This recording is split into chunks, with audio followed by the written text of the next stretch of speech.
We're going to have 3 lively little panels here. I can't wait for you to hear from our speakers tonight. But first, I want to welcome to the stage the author of Fair Play, Ivor Rodsky, and the producer and director of this wonderful documentary, The First Partner of California, Jennifer Siebel Newsom. Please join me on the stage.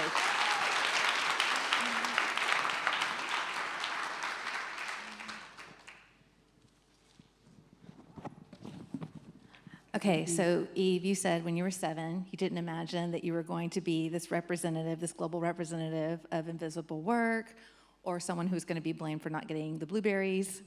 But yet here you are, and you're sitting on 10 years of data about this. And I would love to know, what have you learned most about that? Like, what's the most striking thing that you've learned in this journey that you've been on, writing the book, and all the activities that have followed? First of all, thank you for having me in this beautiful space and for braving a ton of blocked roads to get here. So thank you. And thank you so much, Michelle, for all your work on this, the invisible work and the visible. But I think what I learned the most is that everything that we talk about in gender equity really stems from the inequities in the home. Mm-hmm. And, as we said, building the backs of unpaid labor, building society in the backs of unpaid labor of women is really unsustainable. It keeps us sort of one crisis away from everything that we saw here, right? Stress. It's hard to vote if you're stressed, if you're ill. It's hard to be in positions of power if you're stressed or ill. And we know the reality is that 70% of the 1% in America are white men with stay-at-home wives. So we know that the dominant configuration of people who are in power in this country are people who say, I need to have an unencumbered mind for my work, and somebody else has to handle everything else off screen. Well, women and other lived experiences don't have that privilege. So if we want to change what power looks like in the world, we have to change who does the invisible work at home. And really, our mindset 10 years ago, and it's changing. This is the one good positive thing. 10 years ago in 2011, the question I started to ask men married to women was, do you believe an hour holding your child's hand at the pediatrician's office is just as valuable as an hour in the boardroom? Mm. And I pretty much got a resounding no 10 years ago. I think the good news and the silver lining of the pandemic is that is starting to change. Well, Jennifer, I'd love to. Eve's given us a great place to talk about the work that you do as the founder of the Representation Project and also as a filmmaker. You are using honest stories to tackle old stereotypes and old norms. And I want to know what you learned through this process, too, about how gender norms play into this, not holding your kid's hand at the pediatrician. Like, how did you see that come through this project, and what effect do you think it has on caring societies? So, we socialize and have historically socialized our boys, unfortunately, to not lean into care, that care is relegated to girls and women. And it's modeled by many fathers and grandfathers and older generations. But at the end of the day, we're all human, right? Studies indicate, and this was in my documentary, The Mask You Live In, that boys are actually born with more empathy and more sensitivity than girls, but that we socialize it out of them. I mean, I would argue if you have boys, you see how deep and beautiful and loving their relationships really are. But again, we teach them early on to cut off their heads from their hearts, repress emotions, repress feelings, and deny human parts of themselves. So it's critical that we reverse that and that we socialize younger generations to be caring, to be human, to be fully realized human beings with thoughts and emotions and feelings, just like we allow our girls to be. And anyway, that for me has been sort of I would say a big focus of my work is shining a light on the opportunity for boys and men and being whole and being human. And that's why this film was a perfect complement to Misrepresentation, The Mask You Live In, and The Great American Lie. My 3 prior documentaries that I wrote, directed, and produced, because it was about deconstructing these limiting gender stereotypes and norms that are actually holding us all back. And what I loved with Eve is, aside from just her awesome storytelling and humor, and we had to make this issue light if we were going to invite men in, is that we could actually tell a story that was about partnership. My title in California is not First Lady, it's First Partner. And I know that's sort of uncomfortable or hard for some people to grasp, but it's ultimately, at the end of the day, this is about partnership. This is about men and women, or men and men and women and women. It's about all of us. It's all human beings. Forget, gender constructs. It's about all of us leaning into our humanity and leaning into that which ultimately is our humanity, which Eve and I both say, which is about care. It's about love. It's about relationships. Those are actually the most important things we know when you're on your deathbed. It's not about how much money you made or how much power you have. It's really about the people and the journey and those relationships. That's what makes the heart sing, and that's what ultimately this is all about. So if we can give that to men, dads, children, what a gift, right? And that's a life worth living. I love that, being whole and being human. That there should be an SDG for that too. Yes. Everybody should get that. We've referenced, and where the documentary ends, references that this is different family by family, society by society, country by country. And I'm wondering, as you pursued this project together, how did you see that, and where did you most see that? And what do you think the implications are of that? Eve, I'll start with you. Well, I was able to ask one question that became one of the most important questions I asked in the past 10 years in 17 countries. And that question was, how does mustard get in your refrigerator? Yeah. And why that's such a good question is because condiments sort of span the world. And so if it wasn't mustard, I would trade it for another condiment. Mm-hmm. And what was happening were in those 17 countries, including the Nordic countries, by the way, where I always think it's so vaguely racist that we always point to these Nordic countries as like the panacea for every one of our problems. But in every one of these 17 countries, when women were married to men, they were reporting, when I asked how did mustard get in your refrigerator, they were reporting they were the ones who noticed that their second son, Johnny, liked yellow mustard, and he won't eat his protein unless that mustard is on his plate. And that conception, and they were also the ones getting stakeholder buy-in for what everybody else needed on the grocery list and monitoring the mustard for when it ran low. They didn't actually say stakeholder buy-in, but that's how I was looking at this issue. Yeah. And then that's planning. Mm-hmm. And then they were often sending their partner to the store to buy the yellow mustard, which is why you get that over and under reporting. I had to ask this question because when I would say who does groceries, I would hear, oh, we both do. So I was like, well, then why is everybody so upset? Why are there no women in power? Like, something's going on here. So when I was able to break out that question a decade ago and finally realize that, oh, you mean you both do because you send your partner to the store and he brings home spicy Dijon every fucking time. And now you can't trust him with your living will. That this is not about mustard anymore or blueberries, right? This is about eroding accountability and trust in the family unit. And then men were reporting, well, I can't do anything right. And so then you realize, well, the opposite of trust as mediators, we say the opposite of trust is control. So, there was this gender issue of control over here and a gender issue of trust over here, and it was getting all messed up. And so what you realize is that dynamic of cognitive labor staying with women is now also proven through peer-reviewed studies that came out actually. There's a sociologist dedicating her life to it named Alison Daminger.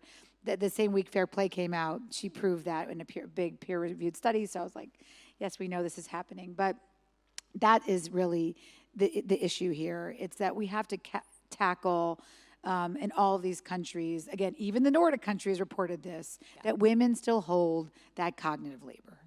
And when you don't have an unencumbered mind, things happen to you. You don't have time for diffuse thinking, which is actually how you innovate and become creative. You don't have time for personal pursuits, as you so beautifully said, Michelle. There's very little space for women to be and step into their full power in the world if we don't have men stepping into their full power in the home. Absolutely right. Also, mustard and blueberries, these are catalytic foods for you in your career. Jennifer, same question to you. How did you observe that dynamic?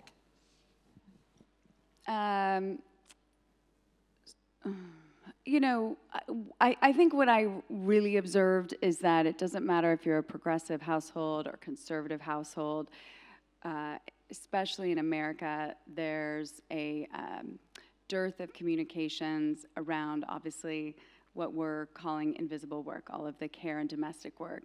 And there's so many assumptions that are made. And so while progressive households care so much about equality, and the majority of us, right, are living in dual income households, 84% of Black mothers are breadwinners, 67% of Native American mothers, 62% of white mothers, 60% of Latina mothers are breadwinners. When you have that dynamic and you don't communicate, you know, these assumptions are going to lead to trouble. And so, especially in our country, we have to work on communications. Obviously, I mean, one of the things we did realize, though, is that communities of color tended, and immigrant families tended to be better in terms of shared labor at home and communications. And I'm not surprised by that, sort of given even my cultural upbringing. And learned behavior is really an interesting thing when you start paying attention to your parents' communication and you pick up on sort of gender norms in the household. So you really, I mean, it takes work, right? But it's not, it takes work to be conscious. Once you're conscious, there's no going back. And that's the beauty of all this. And then once you're conscious, it's actually not that hard. You just have to communicate. And then you just have to, like, speak truth and acknowledge that you each can do your fair share. And when men lean into more care work at home, when they do 40% of the child care and domestic work, they're less likely to be on prescribed meds and antidepressants. They're happier. They have greater longevity. They have better sex lives. Their wives are less depressed, less anxious, able to pursue their careers. Their children have better cognitive development, fewer behavioral problems, and healthier long-term relationships. So it's like a no-brainer, right? Mm-hmm. It's a no-brainer. It's a win-win for everyone, but it just requires communications, ownership, mindset, recognizing that all time is created equal. And anyway, that's my plug. It's a compelling argument there. So please join me in thanking our two panelists for kicking us started tonight.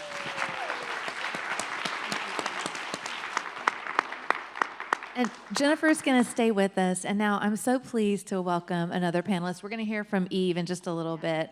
But please join me in welcoming Sheena Wright. She is the Deputy Mayor of Strategic Initiatives in the city of New York. Can you imagine? She's helping to run the city of New York during this week. And she said yes to us. Thank you, Sheena.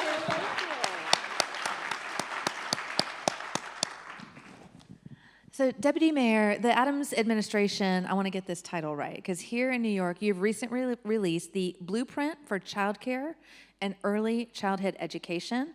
You co-authored that, and you did that for the city. Because here in New York City, we have now the first Office of Child Care and Early Childhood Education. And I want to know, because we're looking for models and solutions, both here in our country and countries all over the world. And so I want to know, what do you hope this plan will achieve? And what is it going to mean for low-income families in particular? I just want to start off by saying, wow. That was remarkable, that film. And just can we do another round of applause for you? I know I'm here to talk about policy and systems, but just personally, how that touched me deeply, and I just was like, so many light bulbs went off in that, and my own experience. And you know what I also appreciate about the film is it talks about individual families and personal relationships and negotiation. And something you said at the outset is that we need systems change. And even if we're negotiating our personal relationships and situations, or there might be programs or different things that we do. There's a great quote that I heard, that programs can't fix what policy has forged. And this inequity that exists is by design. Yeah. It's not just a afterthought, it's by design. And the work that we've been doing and really been focused on is where the film ends, I think. Well, it's not over. Right, no, but yes. it's not over. No, yeah, you have to see the rest of the film. Yes, There's yes. a whole hour left. That's just, Yes, just right. a teaser. We're going to make sure you know how to watch it, believe me. You haven't met Lisbeth and Jose, who are the structural people. And we cannot wait. I can't wait to see that part. And so the work is where that film, where that part of the story picks up, right? Yes. So there's another layer of caregivers who are overwhelmingly Black and brown women, low-income women of color, who are, doing the household chores, who are taking care of the babies. And I think what was that film, and then there was COVID, right? And then we had this whole term of what is essential work. So invisible kind of became essential, but not really. And so when we came into the administration on January 1st, and we're really focused on, like, how do you revitalize the economy? How do you deal with COVID? How do you do all these things? And childcare and early childhood education, we deemed was one of the most important things that we could and should do, right? And the biggest, in my most diverse city in the country. And we knew that only 20% of families had access to affordable, high-quality childcare, 20%. And then there were all these other, I had all these terrible data statistics about just the dearth of affordable, accessible, quality childcare in the city of New York. And so we bought all the agencies that touch it, and it wasn't just the Department of Education or the Administration for Children's Services. It was the Department of Health and Mental Hygiene, and as well as the Department of Buildings. Our Economic Development Corporation had to be at the table. And we said, we're going to build a comprehensive plan to make it accessible, affordable, and high quality at scale. So this is a $2 billion plan over the next 2 years, and it is about economic mobility for childcare providers. It is about accessibility. There's one crazy thing it always shocks me. I don't understand how some of these policies get made. There was there's a minimum wage law that if you make below minimum wage, you do not qualify for subsidized care.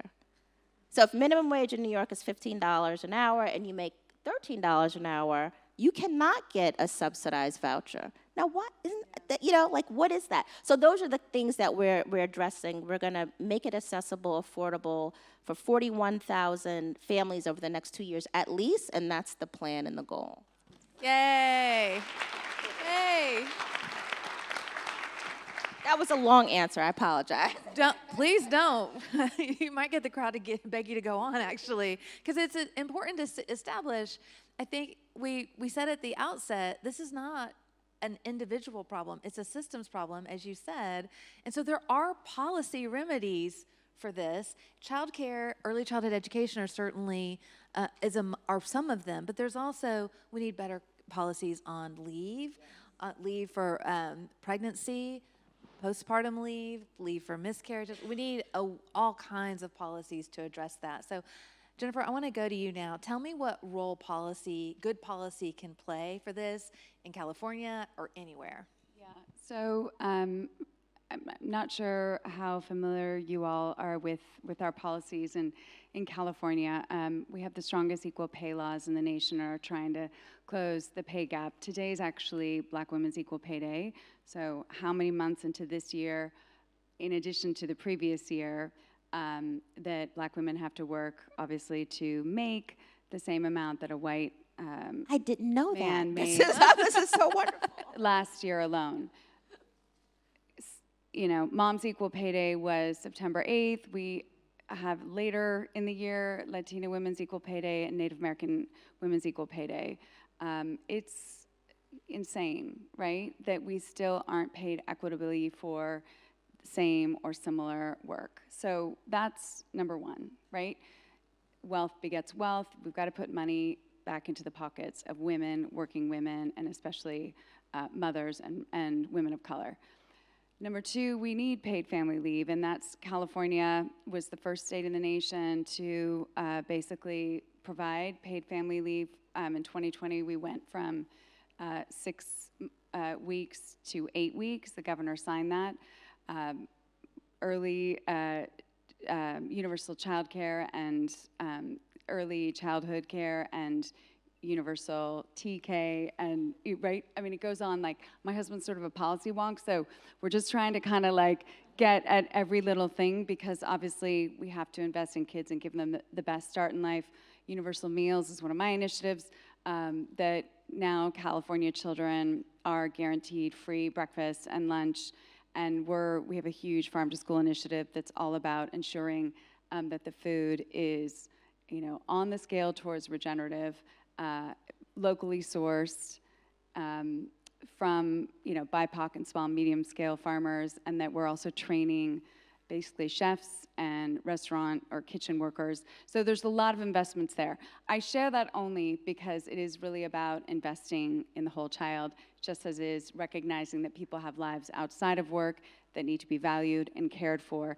And we put too much on the plates of women. And, Eve, we've talked a lot about where women were in January of 2020, getting my right, and then and then losing over 5 million women losing their jobs, and some would say 1 to 2 million still not back in the workforce as a result of the pandemic and the load on our shoulders.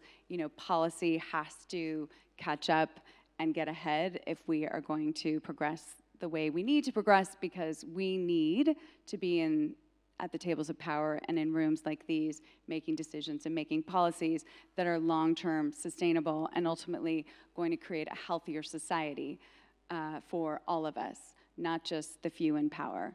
And that's really, sounds like it's your life's work, it's my life's work, it's my husband's, and again, it starts with care, and cities have to do their part.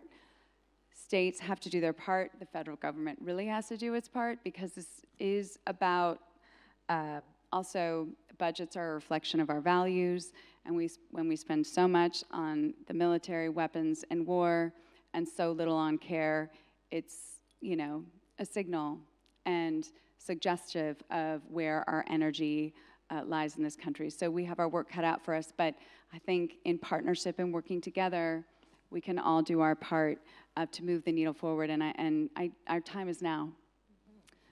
So I would add to that, it's also the jobs of other countries. I mean, the pay gap that you referenced, we celebrate at the UN. Celebrate's not the right word, actually. International Equal Pay Day. It was this past Sunday.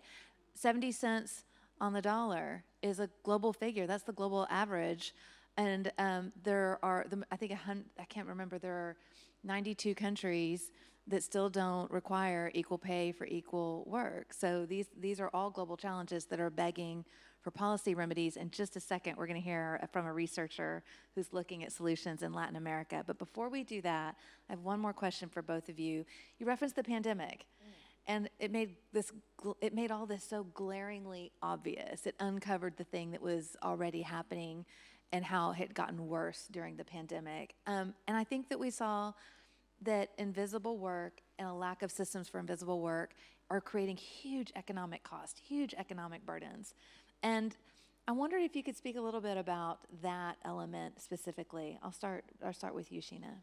And that's one of the reasons why it was such a priority. In order to get our economy back revving, certainly for the city of New York as well as the state and nationally, we knew that we had to really build the care system, the early childhood education and care system. I think, there are just lots of figures about people's inability to re-enter the workforce, and actually what happened to many of our child care providers are entrepreneurs. And so that was a whole ecosystem of small businesses that went out of business or on the brink of collapse. What it did to the educational opportunities for young people, which obviously also have a strong impact on their future earning potential and their economic mobility as they move forward. I mean, it was on and on. That's why our Economic Development Corporation was a key partner in crafting this plan. You just can't get the economy back to, or not back to, but where it needs to be and where it should be without a very, very strong ecosystem of early childhood education and childcare in the city of New York. Jennifer, same question to you. Well, and I don't remember the question. What was the question? But I did want to say something policy-wise that connects the dot, which is in California, so we've committed to a community school model, and I was actually visiting one of your schools up in Harlem that's part of the Edible Schoolyard earlier today, and it was really inspiring and brought a lot of joy to see Alice Waters' sort of influence around the world, not just across the country, in terms of a vision and values that are about putting healthy food into all of our kids. But what I wanted to share with, that I'm really proud of that the governor's committed to, and this was one of his initiatives when he was the mayor of San Francisco, which is recognizing that, you know, we working parents, working moms in particular, you know, drop our kids off at school, and then our workday doesn't end when they are out of school, right?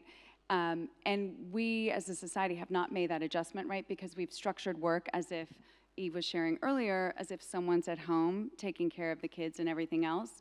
And we have to recreate and if it's too hard to recreate the workplace, which again, we're working on all levers, why not create a school model where your children either have, you know, before school or after school that's free, but that's programmed thoughtfully, creatively, where kids are getting sort of the best in class when it comes to music and art and sports, and not this crazy sports culture that, I don't know, you live in New York, so maybe you don't have it here, but in California, it's insane. We have it. It's insane, right? Where parents are expected to, you know, drive their kids 2 to 3 hours every weekend for tournaments, but then after school, and then there's practice till 9 o'clock at night. It's like, I have 4 kids, so it's insane, right? And I'm sharing this because I think we have to redesign school again to recognize that if we can care for our children in this period while the parents are at work in this period, we can actually design a society that's livable, and again, that doesn't put so much of the mental load on women to figure it out individually. But again, this is like one of the things we're working towards in California through our Physical Fitness and Mental Well-Being Council, which is how do we design a society and a culture that is livable and doable and doesn't require the individual to stress themselves out, you know, increasing cortisol and all the negative downside effects. And again, it's this whole play of cultural change and policy change. It's a dance that I like to see go hand in hand. Sometimes you have to move the needle culturally, and sometimes you have to move it with policy. And I think if you can do both, sometimes policy isn't needed because people have already moved that way, and we've seen that happen too in California. But again, it's you know, going back to fair play, it's like we have to recognize that there's too much on women's shoulders, and it's unsustainable. They were at a breaking point despite being in higher, you know, numbers and higher representation in the workforce prior to the pandemic. The pandemic took a toll. We're all still recovering. And the majority of Americans do live in dual income households or are single parents. Therefore, the structure has to change. So that's the policy piece that, again, and my husband's a big believer in local government. So like he likes to tell people, I'm not the mayor of California. Mayors have to do their jobs. So hats off to you for being in your position and influence, because that's where it starts locally, and that's super important, while also the rest of us in other institutions have to keep pushing the needle to move us to that place where we value care, and again, we value lives outside of work. See, you didn't need my question. But you've teed this up perfectly. For we have a wonderful discussant with us today. I'm so pleased that we're going to get to hear from Carola Della Paulera. She works on social protection at the Center for the Implementation of Public Policies for Equity and Growth. I wanted to make sure I got that right. And she's the author of a report that's looking at policy solutions for this in Latin America. So I'm so delighted we're going to have a discussant with us. Carola, over to you. Tell us what you've been learning from places like Colombia, Mexico, and Argentina. Hello, everyone. I want to thank the UN Foundation for being here. And I actually work at CPEC, but we also work with Southern Voice. And Southern Voice is a network of think tanks from Africa, from South America, and from Asia. And we work together to reach sustainable development. So actually, we currently are working in something that really relates to what we saw today in this documentary.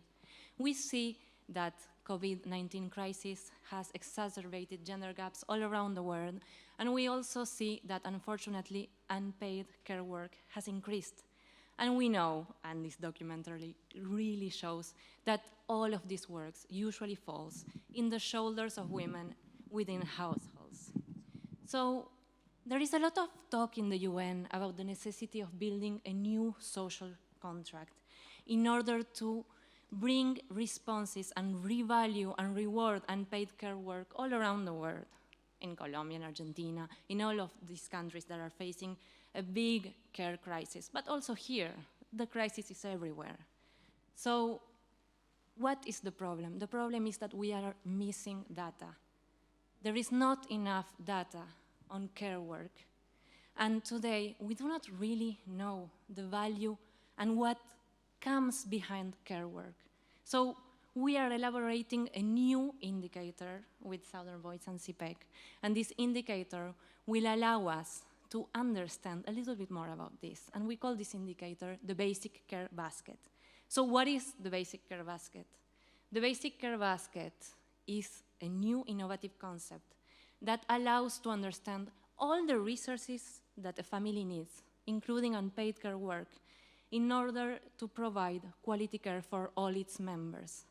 So for example, when we all look at a car, we know that in order to build the car, there is a production process that is very complex. There are a lot of inputs and resources and work and time and investment that comes into place in order to obtain a car.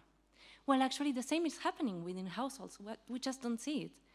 Within households, women especially are managing and need a lot of resources. Those resources include time, they include work, they include also goods such as food or books or diapers, and they also include access to basic infrastructure and services such as education. The basic care basket will allow us to understand within each country how many households today do not have enough resources to provide for quality care. And this is really necessary because actually at the end of the process, a very long process, a 17-years process, what comes out of it is a full functioning adult that can work and provide for the economy. So actually no society can function without care work. So this is the work we are doing today, and we believe it will be very, very important because it will also allow us to understand the value and the cost that unpaid care work has within households and within families and for women. So I want, please, to let everyone know here that if you want to learn a little bit more about this, you can reach out to the UN Foundation or to CPEC or to Southern Voice. And also I wanted to ask the panelists, what do you think about this type of indicators? And also, what other solutions are needed in order to respond with policies to the current crisis of care, both at the global and local level? Thank you. Thank you, Carola. Thank you. Well, can I just say, congratulations. That is so exciting. I'd love to know when you think you'll have some of these indicators in place. Mm-hmm. Pretty soon, okay. Because, you know, there's the adage, what gets measured gets done, That's right? And it could completely change the conversation. As you were talking, I was thinking about the current poverty measure that we have, right? That's however many, over 50 years old. And it was very simply, it was about food. Mm-hmm. How much food money does it cost to feed a family of 4? And if you don't make enough, then you're poor. And although that's an imperfect measure, now we know that there are lots of other things that need to be in that basket. but it really drove a global conversation about family poverty, about child poverty. And so to have something, to talk about that, it's invisible, but then you start to make it tangible and put metrics and dollars and numbers to it, and create a language, and that absolutely helps to then drive solutions, right? So there'll be an index, and we'll see what the gap is, and then we'll be, driving toward that gap. You talked about pay equity, right? In New York, unfortunately, we're 80 cents on the dollar, right, for women, and so that gives you a goal. And the only thing I'll say, I'm so excited about it, but how we continue to appreciate the intersectionality of these indicators. As I was even watching the film, and I think you gave a statistic about Black women versus Hispanic women versus Native American women, and this concept, for me as a Black woman, I'm like, I don't know any Black women that didn't work in a household, right? And so that kind of starting point, and then when you talk about income levels and all of those other things, how are we making sure that we are taking account of the intersectionality, and that it's not a one-size-fits-all indicator is also going to be really important. I love research and people listen to facts, and we also sometimes have to fly planes as we're building them, so we have to start addressing these problems while we continue to gather more information and data. But it's super important. Thank you for that work. Yeah. And, we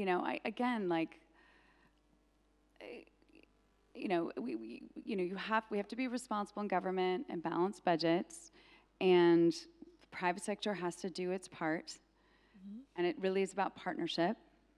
And it's really about what does the society value? Does that society value care? Or is that society all about a few people making, more money than, and then this assumption that trickle-down economics works, right? Yeah. So we're in this together. I'm my husband likes to say, what does he say? He says a lot of things. He's got a lot of anecdotes. But he, you can't live a good life in an unjust society. Mm-hmm. And our societies are increasingly unjust. My documentary, The Great American Lie, looked at how in the 96 in the US, right, the gaps between the haves and the have-nots grew wider, and how it's just gotten wider. And the pandemic exacerbated that, with billionaires making so much money during the pandemic, and poorer families and single-parent households getting poorer. And we know who's poor in our country. And we know, California is interesting as the 5th largest economy. I believe we're probably still the richest and the poorest state, and we're trying to close that gap. So we have to be very, focused on government distribution of funds to the communities that are most vulnerable and need those resources. And so what you're doing by recognizing that the poorest of the poor tend to be single mothers and single mothers of color, what you're doing will continue to help in those other countries, but also shine a global spotlight on how much more we have to do to uplift women around the world. And if I could just say one more thing, I think, what you're doing and something that you just said, the import of the business community and how they engage. When I saw, the husbands and, the penalties that they receive from their employers for being involved with care work or caregiving. And I think, with the war on talent, the Great Resignation, right, that the business community appreciates that we've got to adjust, right? Not only just to make sure that there are more women, but that the men that are in the workplace as well are, that this is recognized and appreciated. And so one of the other things that we did as part of our child care plan is really to incentivize the business community with a tax credit to create more affordable quality care, and to really think about that as a business imperative in order to be a successful corporate entity in the city of New York. Well, Sheena, you've just like beautifully launched us into our third and final panel. But first, I want to make a commitment to you. If you want to read Corolla's report, the UN Foundation would be very happy to share that. Southern Voice is a very important partner to us, and we want to take with us what you said. Functioning economies require care. And in fact, there are many examples in Latin America of innovations that I think can be models for other countries around the world. So thank you so much for sharing that. Can I actually add one thing that this sort of just occurred to me, sort of the elephant in the room, which is that out of the pandemic, we lost a lot of people's lives globally, but there was a mental health crisis that was already erupting, and it's exploded. That's because we haven't valued care, right? So if we're gonna fix this like crisis that we have, all you have to do is to go onto social media and know like a lot of people are not well. We are very broken, right? Even if some of them, as I read in the New York Times, are bots from Russia, right? Trying to divide us women, like, oh, that made me so mad. Like, I wasn't surprised, but so angry about that. So uncool. But like, seriously, the mental health crisis is a result of us for however long now, maybe since the beginning of this country, have not valued care and the heart and the private life and the emotion. And so I think that's one of the reasons we're like so committed to youth mental wellness and behavioral health in California, is because we're just, woke to the fact that you can't ignore it any longer. And that is, I think we're all going to benefit with this recognition that we have to destigmatize mental health and we have to value care, and they go hand in hand, which is uplifting the caregivers, right? Historically women and immigrant communities, as well as in America, destigmatizing care and destigmatizing mental health and recognizing that we're all human, we all struggle, trauma's everywhere around us, and there's so much to be won when we actually value the human being and the whole humanity. Well, that also helps us with the topic of our next panel. But first, please join me in thanking Corolla, Jennifer, Sheena. Thank you so much. Thank you. Thank you. And now I'd like to welcome our final panelist up to the stage. We have with us Dr. Ivor Horn. She's Chief Health Equity Officer at Google. And we have Elizabeth Kinney, Senior Director for Communications for Home Care Division at Procter & Gamble. And also Stephanie Fitzpatrick, Chief Talent Officer at Optum. And Ivor Rodsky is going to come right back. All right, thank you. Please help me welcome our panelists. Thank you all. Well, Sheena and Jennifer, they actually teed up some of the things, said that we need private sector leadership, and they also talked about the health impacts of invisible work and the care burden. And because of that, Dr. Horn, I'm going to start with you because you're a practicing pediatrician. You are also Google's Chief Health Equity Officer. And Google has enormous impacts on people's health and well-being as a first line of information, right?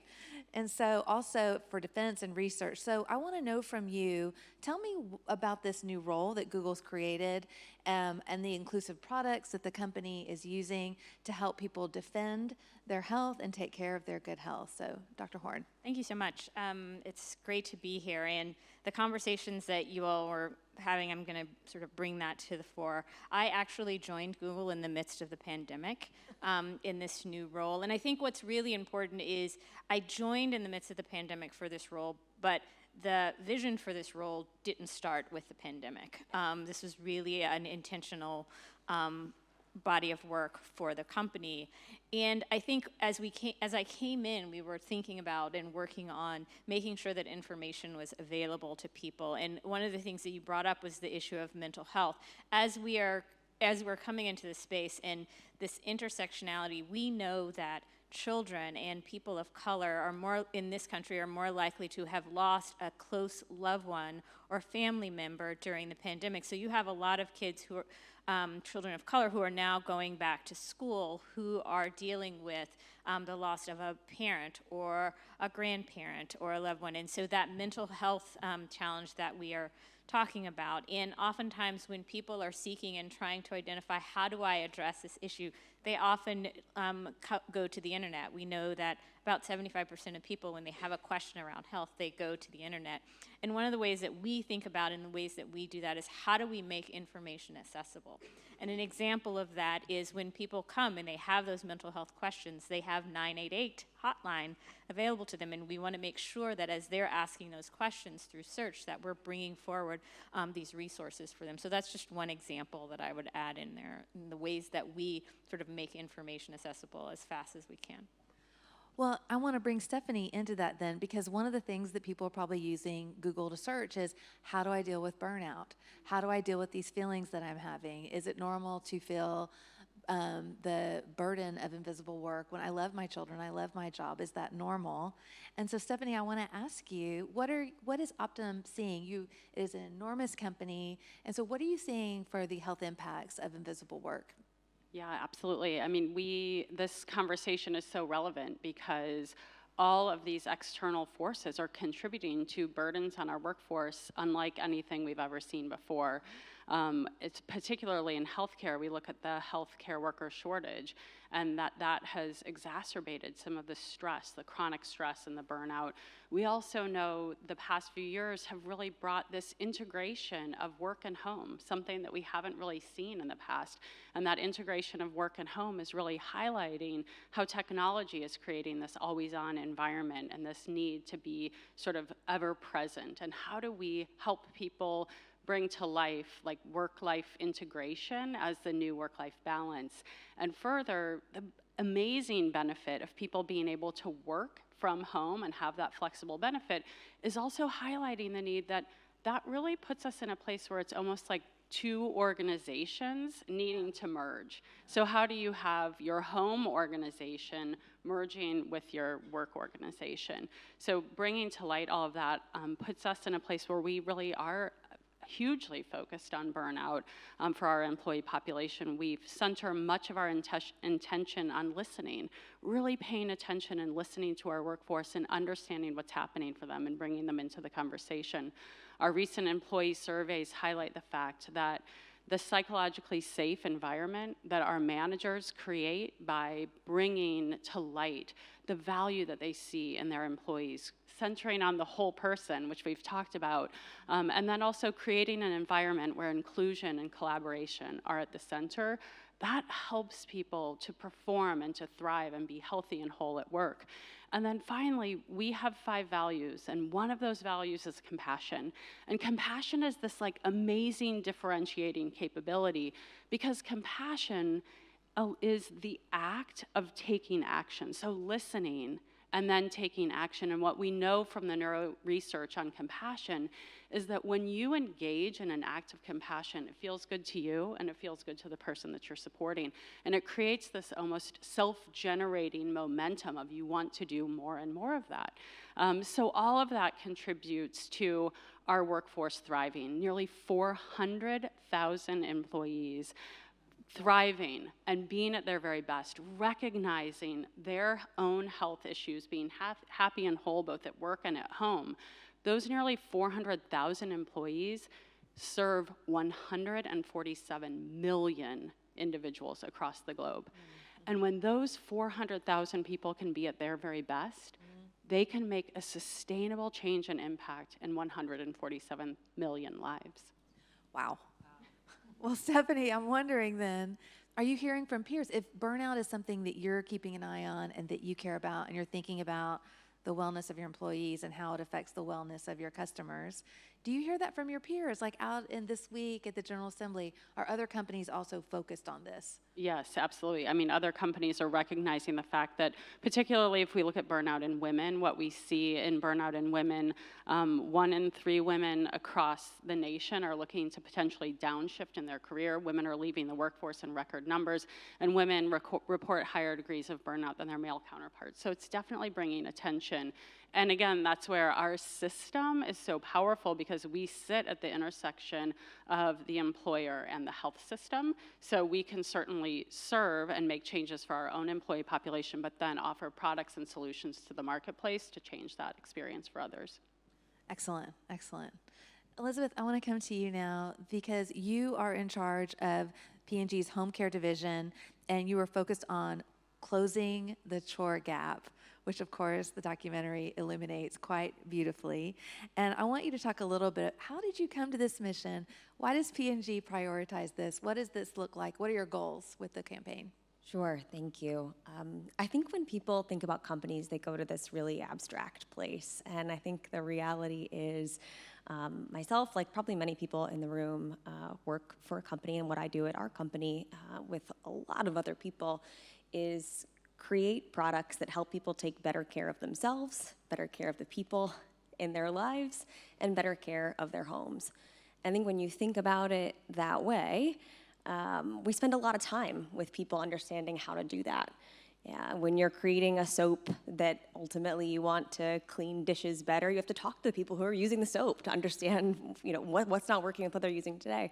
So that puts us in millions of people's homes every day, really trying to understand what problems they're trying to solve. And ahead of the pandemic, we really started to notice what came to a boiling point during the pandemic, which was there are some habits that we're holding on to at home that are really holding women back.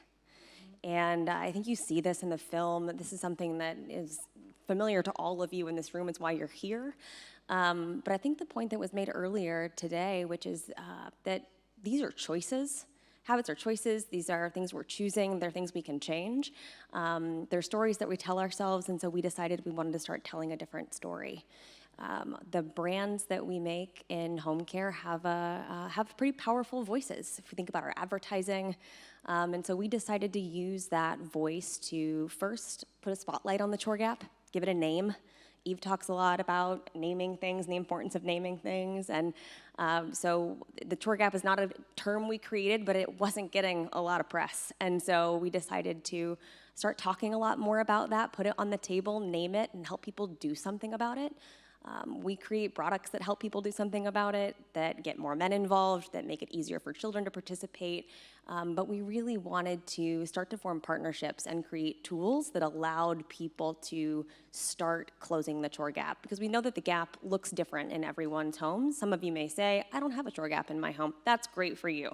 You are not the vast majority of American households. But we know that it looks different in every household, but we do know that the universal truth is that when it gets smaller, things get better for everyone in that household. Things get better for women, for sure. But I think we do ourselves a disservice by thinking that this is about women. This is about men, this is about children. The impacts on children, the impacts on men when the chore gap gets smaller are so significant, and really we can't ignore those. So we've decided that this is a mission that we're going to be on for a long time. I think the biggest mistake is us thinking that this is something we can or should go do alone. So the first thing we did was look for the right partners, which was how we found Eve. So it's a journey we're going to be on for a while, but I think the pandemic, the silver lining someone mentioned earlier is that it put a spotlight on the home and made invisible labor very visible. And so we're taking that opportunity to make sure that the spotlight stays there. Well, absolutely. And to your point, it's not only true, we're talking a lot about a U.S. context here, but it's true all over the world. The data is really, really clear that in homes where there's more sharing of labor, it's better for the children, it's better for the other parent, it's better for the community, it's better for the extended family. So that holds everywhere, in fact. And it leads me to my last question. I'm going to start with Eve. You've given some really great examples, but we stipulated that we don't need an individual fix, we need a systems fix. And we need a systems fix for governments and companies and communities. And so you've named some of the things that companies need to do to address invisible labor and to rebalance care, but to make sure people are cared for.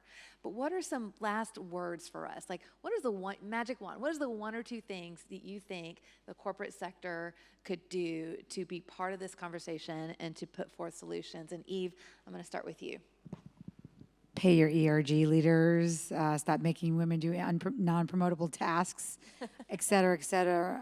But I think what this all comes down to, if we want to close a chore gap, if we want any systemic solutions, this is really all about how we view and value women's time. And so and this gets back to why, as being trained as an economist, this keeps me up at night. Because one of the fundamental assumptions I learned in Economics 101 is the assumption we're going to make is that everybody can optimize their own time. Yeah. But I'm here to tell you that in my own household, which you would have seen in the next hour, that in my own household, my husband Seth had 3 hours after our kids went to bed. We're in a privileged household. Where he could check SportsCenter, work out, and finish a PowerPoint deck, whereas my time was predetermined for me. Every minute of my day was spent as a parent, a partner, and professional, and I was going to sleep 2 hours after he went to bed. So God forbid I tried to assert my own use of my time outside of our roles. That's when society starts raining down on me, on you, on all of us. And if you don't believe me, I called 50 schools since 2011, and I asked the school population, school nurses, the administration, why do you call women first? Why? And it was because as a society, we've been viewing men's time as diamonds, and we protect it like a finite resource, whereas we view and value women's time as if it's sand, if it's infinite. And then what happens is we get conditioned to believe that ourselves. So we start saying to ourselves, well, my partner makes more money than me, so I have to pick up the call from the school. Or I can't close the chore gap because in the time it takes me to tell him, her, they what to do, I should do it myself. Or I'm a better multitasker. Or yeah, we're both colorectal surgeons, but my partner's better at focusing on one task at a time, and I can find the time. Well, we're not Albert Einstein, right? We can't fuck with a space-time continuum. I wish we could, but there's just a different expectation over how women are supposed to use their time. And that's the problem with economics, and why I'm looking at indicators too and saying we have to add unpaid labor into our GDP. We have to find new subjective measures of well-being. We have to add modules to the national time use surveys to really understand how women use their time. Because at the end of the day right now, those bundles are too vague. They allow for over-reporting and gender issues, and they don't give us any data that can actually lead us to real tools. Yes, data. Yes.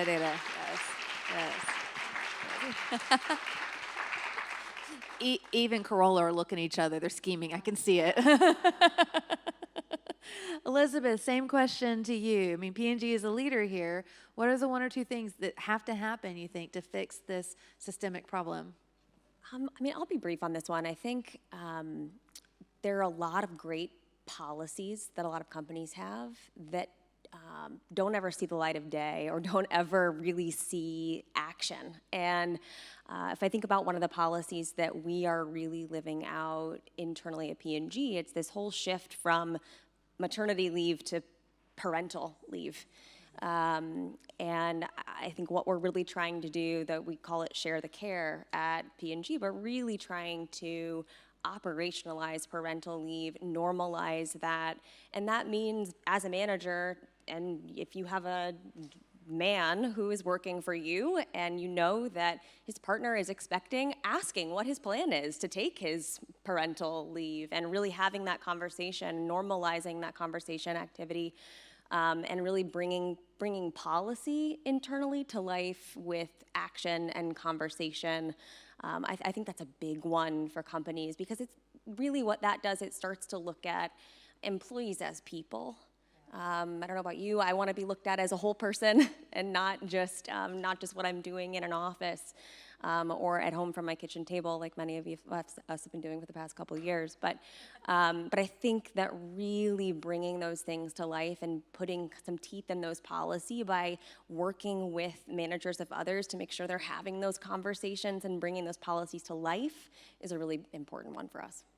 Absolutely. I know of a company, they won't give men a promotion or a raise if they don't take their paternity leave. I know, it's fantastic, right? I love that. Yeah. Stephanie, over to you. You have a magic wand. What are you going to do with it? Yeah, sure. I'm going to build on Elizabeth's comments about the environment we create for our employees, right? So when we create an environment at work that recognizes the whole person and celebrates the whole person, we make progress. And when we create a workplace where people are brave and courageous and bring issues to the forefront, we make progress. So our engagement with Eve and the team began with one brave email. So one brave email that an employee of ours wrote to Eve, and Eve responded, and that employee said, I think we're onto something. And that employee worked in an environment where not only could she feel comfortable writing that email, but then she went to her leader. And her leader said, great, go for it. And unleashed this whole movement that is like spreading like tumbleweed for us. We've certified over 40 women as Fair Play at Work facilitators. And again, all that from one brave email. So listen to your employees and create that environment. Dr. Horn, you get the last word. So I'm gonna give two. One is invest in women and girls and their economic opportunities. Yes. Put that in bold, underlined it. Yes. Google from Google.org has been doing this for a while, including investing in girls in rural India, where they're providing them with opportunities for education through digital solutions about science, math, financial awareness that is in a way that is not just for them, but for their entire families. Yeah. And so I think it's really important that we recognize the impact that we have in this investment, not just on the individual, but on the family and the community. Yeah. And so I think that's the first thing, invest. The second piece that I'll say is back to the conversation that we've been having around our employees, because we have to do our work at home. We expanded care leave, and I think it's important because I was that sandwich generation. So thinking about it's not just caring for children, it's also caring for parents and seniors. And so thinking about carers and who those are and making sure that we're providing carers leave for folks who are at those intersections in their lives. So I will say expand our scope in thinking about it's beyond what we're doing with our children, it's also what we're doing with our other family members that we're responsible for. Because oftentimes at that intersectionality of race, ethnicity, we are also caring for multiple members of our family. So I want to say that as well. Absolutely. Absolutely. And in fact, there's good research too that women tend to take on reforms at the school. They build movements in their communities. So there's a lot of care that's going on that's beyond children. Thank you so much, Ivor, Stephanie, Elizabeth, Eve, Jennifer, Sheena, Carola, for putting so much care into this issue and into your work. Thank you also to Hello Sunshine. Thank you to Google.org and Fair Play.